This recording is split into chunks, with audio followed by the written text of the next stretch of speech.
আসসালামু আলাইকুম এভরিওয়ান, কেমন আছেন সবাই? আশা করছি অনেক ভালো আছেন। আলহামদুলিল্লাহ আমরা অনেক ভালো আছি। কিছুদিন আগে আপনাদের সঙ্গে গরুর মাথার চামড়া কীভাবে পরিষ্কার করবেন সেই প্রসেসটা শেয়ার করেছিলাম। আর আজকে এটাকে কীভাবে রান্না করা যাবে সেটা আমরা শেয়ার করব। একদম ভুঁড়ির মতো কিন্তু এভাবে ছোট ছোট করে কেটে নেবেন। এই যে আম্মু কাটতেছে, একদম ভুঁড়ির মতো ছোট ছোট করে কেটে নিতে হবে।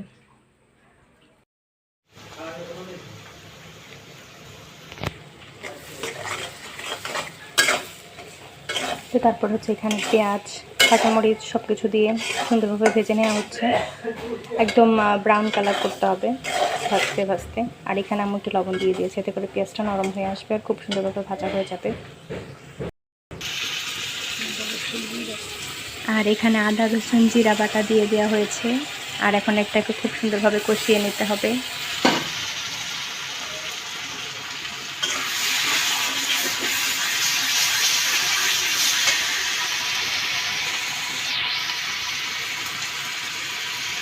এখানে ধনিয়ার গুঁড়া দিয়ে দেওয়া হয়েছে।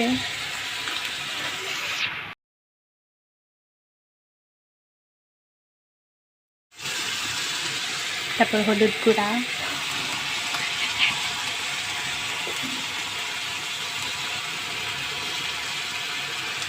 এখন দিয়ে দেবো মরিচের গুঁড়া। এখন সব মশলাটাকে সুন্দরভাবে মিক্স করতে হবে।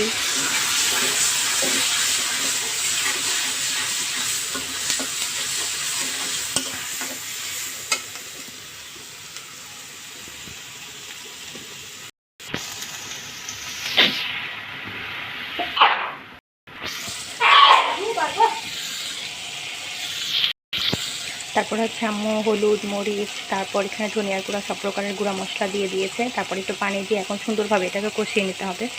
আসলে আপনাদের রান্নায় যত মশলা ততটা সুন্দরভাবে কষানো হবে, রান্নাটা কিন্তু ততটাই মজা হবে।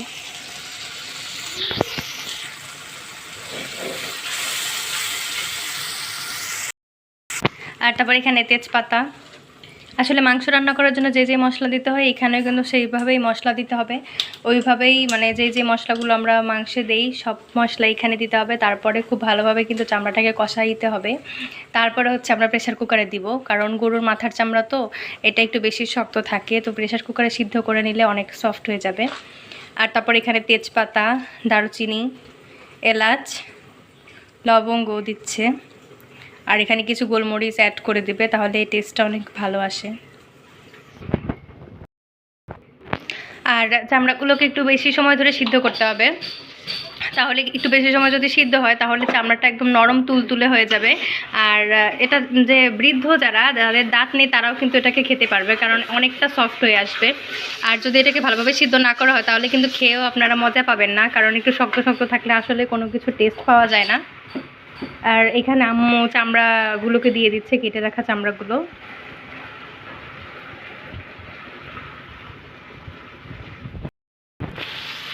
এখন এই চামড়াটাকে সুন্দরভাবে কষাইতে হবে। এই যে এখন চামড়াটা কষতে থাকুক, চুলার আঁচটা একদম লো ফ্লেমে দিয়ে এখন এটা কষাতে থাকবো খুব সুন্দরভাবে। তারপরে এই যে দেখেন ভিউয়ার্স, খুব সুন্দরভাবে কষানো হয়েছে। এখন আম্মু প্রেসার কুকারে দিয়ে দেবে।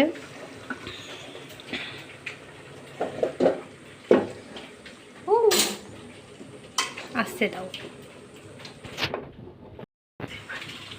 আর এই যে এটার মধ্যে যে চামড়াটা ছিল সেটা ওইখানে দিয়ে দেওয়া হয়েছে।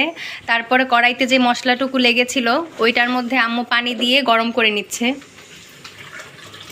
আর সেই গরম পানিটাই কিন্তু আম্মু এই চামড়ার মধ্যে দিয়ে দিয়েছে। এখন চামড়াটাকে চুলায় দিয়ে দেওয়া হবে। মাংসের চেয়ে চামড়ায় একটু পানি বেশি দেওয়া লাগে। মাংসের চেয়ে চামড়ায় পানি একটু বেশি দেওয়া লাগে, কারণ চামড়াটা যখন সেদ্ধ হয়ে যাবে তখন ফুললে একটু লোড টাইপের হয়ে যাবে। সেক্ষেত্রে এটা কিন্তু প্রেসার কুকারের সঙ্গে লেগে যাওয়ার সম্ভাবনা রয়েছে, সেজন্য পানি একটু বেশি দিতে হবে।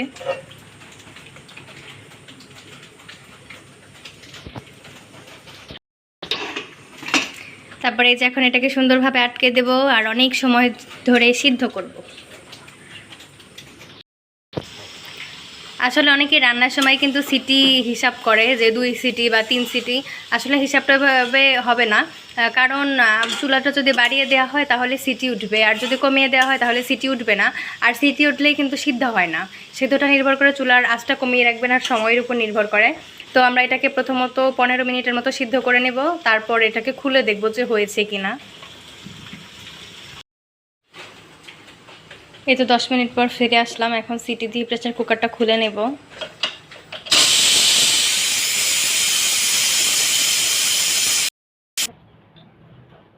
এই যে এখন এটাকে খুলে নেব, দেখি কি অবস্থা।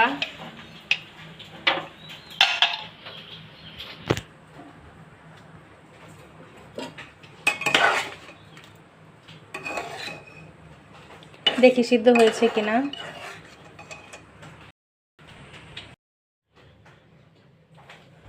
এই দেখেন ভিউয়ার্স, এখন হচ্ছে পারফেক্ট লুকে চলে আসছে। আমি একটু আগে যখন খুলেছিলাম তখন কিন্তু হয়নি, তো তারপরে হচ্ছে আমি আরও 5 মিনিটের মতো সিদ্ধ করে নিয়েছিলাম। এখন জাস্ট ফাইনাল লুকটা দেখেন, অনেক সুন্দর, একদম সফট হয়েছে।